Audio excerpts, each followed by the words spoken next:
ఏది అయినా రుచి ఆచి చికెన్ మసాలా. ఆచి చికెన్ మసాలా. కేంద్ర కేబినెట్ కీలక భేటీ ముగిసింది. ప్రధాని అధ్యక్షతన జరిగినటువంటి కేంద్ర మంత్రివర్గ సమావేశంలో పలు కీలక నిర్ణయాలు తీసుకున్నట్టు తెలుస్తోంది.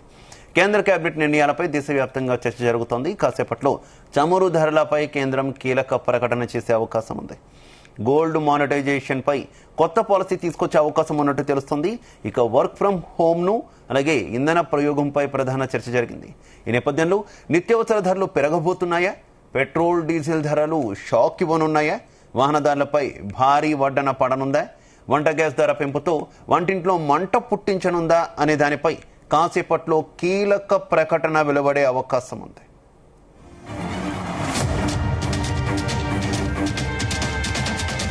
ఇక కేంద్ర కేబినెట్ మీటింగ్ అలాగే తీసుకున్నటువంటి డెసిషన్స్ కి సంబంధించి మరింత ఇన్ఫర్మేషన్ మా చీఫ్ న్యూస్ కోఆర్డినేటర్ రాధాకృష్ణ అందిస్తారు. Radhakrishna. Good afternoon Shiva.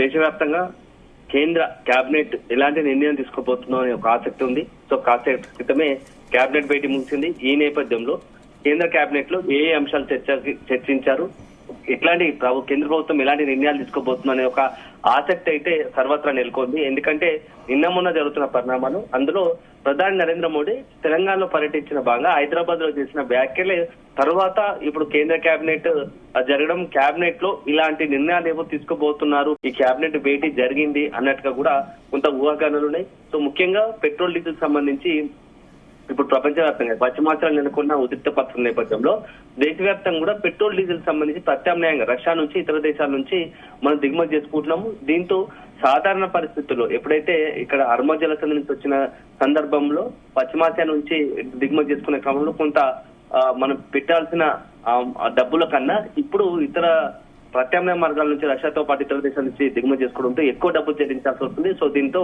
Oil కంపెనీల పైన పెద్ద ఎత్తున భారం పడుతూ ఉంది. సో ప్రతి నెల అంచనా 30,000 కోట్లకు పైగా కూడా ఆయిల్ కంపెనీలపై భారం పడుతుంది. ఈ నేపథ్యంలో పెట్రోల్ డీజిల్ ధరలు పెంచాల్సిన పరిస్థితి అనివార్యత ఏర్పడింది. లేదంటే నిజంగా మొత్తంగానే ఈ యొక్క చమురు నిల్వలే రవాణా ఎందుకంటే దిగుమతి చేసుకునే పరిస్థితి వస్తుంది కాబట్టి దిగుమతి చేసుకునే పరిస్థితి నిలిచిపోయే పరిస్థితి వస్తుంది. సో ఒక రకమైన సంక్షోభం ఏర్పడుతుంది కాబట్టి దానికి కాకుండానే ఆటోమేటిక్ గా కొంత పెట్రోల్ డీజిల్ పెంచాలని ఒక ఆలోచనలో కేంద్రం ఉంది.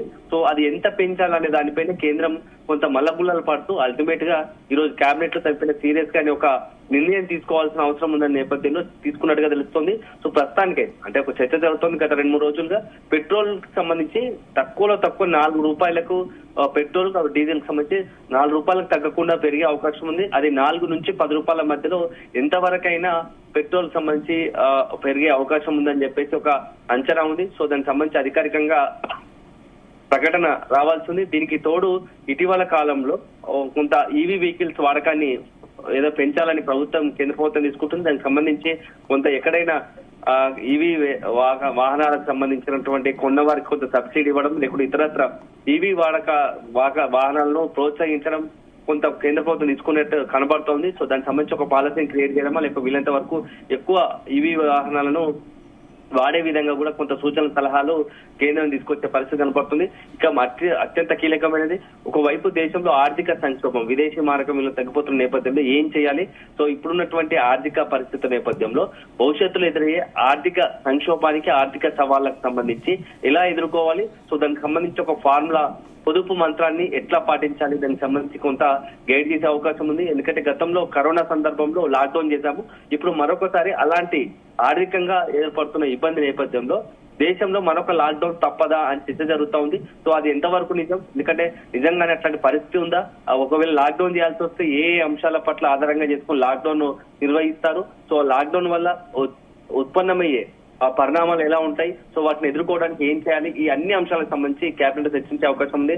సో ఒకవైపు ఇప్పటికే మోడీ బంగారం సంబంధించి కొత్తగా బంగారు కొనుగోలు చేయొద్దు, ఒక ఏడాది పాటు అని చెప్పేసి కొంత ఒక అంశాన్ని ప్రస్తావించడం, అదే సందర్భంలో పెట్రోల్ డీజిల్ వాహనాలు వాడే వాళ్ళు వీలైనంత వరకు వర్క్ ఫ్రం హోమ్ ఎవరైనా సరే కొన్ని సంస్థలు కావచ్చు, ఆయా రంగాలకు సంబంధించినటువంటి ఆఫీసులకు అత్యవసర సేవలు మినహా మిగతా అందరూ కూడా కేవలం వర్క్ ఫ్రం హోమ్ కు అవకాశం ఉంటే వర్క్ ఫ్రమ్ హోమ్ పైన వర్క్ ఫ్రమ్ హోమే చేయండి అని చెప్పేసి కూడా కొంత సంకేతాలు ఇవ్వడం చూస్తూ ఉంటే ఏదో కొంత సంచలనమైన ఒక కఠినతరమైన నిర్ణయాన్ని తీసుకోవడానికి కేంద్రం సిద్ధపడుతున్నట్టుగా తెలుస్తోంది. సో అల్టిమేట్ గా చూడాలి, ఎందుకంటే కాసేపటి క్రితమే ముగిసింది కాబట్టి ఎలాంటి నిర్ణయం కేంద్రం నుంచి వెలువడే అవకాశం ఉందనేది కూడా మనం వేచి చూడాలి. సో ప్రస్తుతానికైతే ఇప్పుడు కేంద్ర కేబినెట్ ముగిసింది. పెట్రోల్ డీజిల్ ధరలకు సంబంధించి ఎలా ఉండబోతోంది, అదేవిధంగా బంగారు కొనుగోలుపై ఎలా నిర్ణయం తీసుకోబోతుంది, నిజంగానే వర్క్ ఫ్రమ్ హోమ్ సంబంధించి ఏదైనా కొన్ని నియమ నిబంధనలు పెట్టబోతున్నారా, అదే సందర్భంలో మొత్తం దేశవ్యాప్తంగా అన్ని రాష్ట్రాలకు సంబంధించినటువంటి మంత్రులు కావచ్చు, ముఖ్యమంత్రులు, వివిఐపీ నాయకున్నటువంటి ప్రోటోకాల్ వాహనాలు ఉంటాయో వాటి వాహన శ్రేణి తగ్గించే విషయంలో ఏదైనా కొంత నిబంధనలు పెడతారా, దీంతో పాటుగా ఇతరత్ర ప్రభుత్వ వాహనాల వాడకం, అదేవిధంగా ఆర్టీసీ ప్రైవేటు రంగాలకు సంబంధించిన వాహనాల వాడకంలో ఏదైనా కొంత కొత్తతర నిబంధనలు తీసుకొస్తారా అనేది కూడా మనం వేచి చూడాలి. సో అల్టిమేట్ గా ఇప్పుడున్న పరిస్థితులు కేంద్రం ఏ నిర్ణయం తీసుకోబోతుందని మాత్రం సర్వత్రా ఆసక్తిగా ఉందని చెప్పాల్సి ఉంటుంది. శివ, అయితే దాదాపుగా లాక్డౌన్ పెట్టొచ్చు అనేటటువంటి వార్తలు ఎక్కువగా సోషల్ మీడియాలో సర్క్యులేట్ అవుతున్నటువంటి పరిస్థితి ఏంటి, ఆ స్థాయి డెసిషన్ తీసుకునే అవకాశం ఉందా, లేదంటే కొన్ని కంపెనీల వరకు లేదంటే కంపల్సరీ వర్క్ ఫ్రమ్ హోమ్ కి కేంద్రం ఏమైనా సూచనలు చేసేటటువంటి అవకాశం ఉందా, అలాంటి ఛాన్సెస్ ఏమైనా ఎంతవరకు ప్రభుత్వ పరిలో ఉండే అవకాశం ఉందనుకోవచ్చు? ప్రస్తుత పరిణామాలు చూస్తుంటే లాక్డౌన్ దిశగా అంటే అట్లాంటి లాక్డౌన్ పరిస్థితి అట్లా అయితే మనం అంచనా వేయాల్సి ఉంటుంది. ఎందుకంటే ఇటీవల కాలంలో పశ్చిమార్త నెలకొన్న పరిస్థితి నేపథ్యంలో సో కొంత పరిస్థితులు రోజు రోజుకు ఆర్థికంగా కొంత సంక్షోభానికి గురి చేసే పరిస్థితి కనబడుతుంది. ఎందుకంటే మనం విచ్చలవిడిగా ఇట్లా పెట్రోల్ డీజిల్ అంటే కొంత అవసరానికి మించి వాడితే దానివల్ల మనం ఎక్కువ దిగుమతి చేసుకోవాల్సి వస్తుంది. ఎక్కువ దిగుమతి వల్ల ఎక్కువ డబ్బులు, ఎందుకంటే మన డాలర్ తో పోలిస్తే రికార్డు స్థాయిలో 95.7 ఇప్పుడు ఉంది. 95 రూపాయల 7 పైసలు అంటే మన ఒక డాలర్ తో పోలిస్తే మన రూపాయలు 100 రూపాయల్లో 95.7 ఉంది. సో ఈ నేపథ్యంలో రోజు రోజుకు రూపాయి విలువ క్షీణిస్తుంది.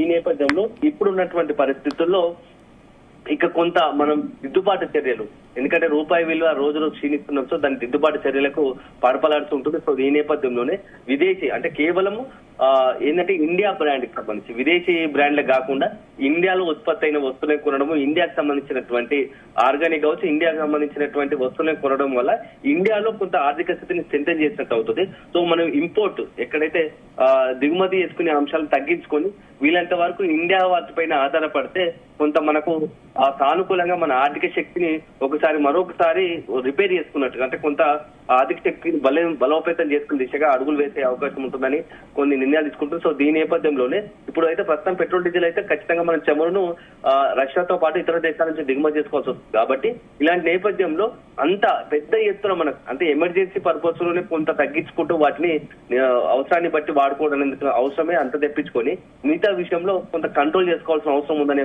ఆలోచనలో కేంద్రం ఉంది. దాంట్లో భాగంగా ఈ నిర్ణయం వచ్చినట్టు తెలుస్తుంది. సో అల్టిమేట్ గా మనం చూడాలి లాక్డౌన్ లాంటి పరిస్థితి ఉంటుందా, లాక్డౌన్ సంబంధించి అంత అంటే సివియారిటీ అంత సీరియస్ గా ఇష్యూ వస్తుంది అనేది మాత్రం చూడాలి. అల్టిమేట్ గా ఇప్పుడున్న పరిస్థితుల్లో కేంద్రం ఏ నిర్ణయం తీసుకున్నా కూడా ఒక రకంగా సంచలనంగా మారుతుంది. సో మరి కాసేపటికైతే మీటింగ్ ముగిసింది కాబట్టి అధికారికంగానే ప్రకటన వెలువడే అవకాశం ఉంది. సో అది అప్పటి వరకు మనం వేచి చూడాల్సి ఉంటుంది. Right, okay, thank you.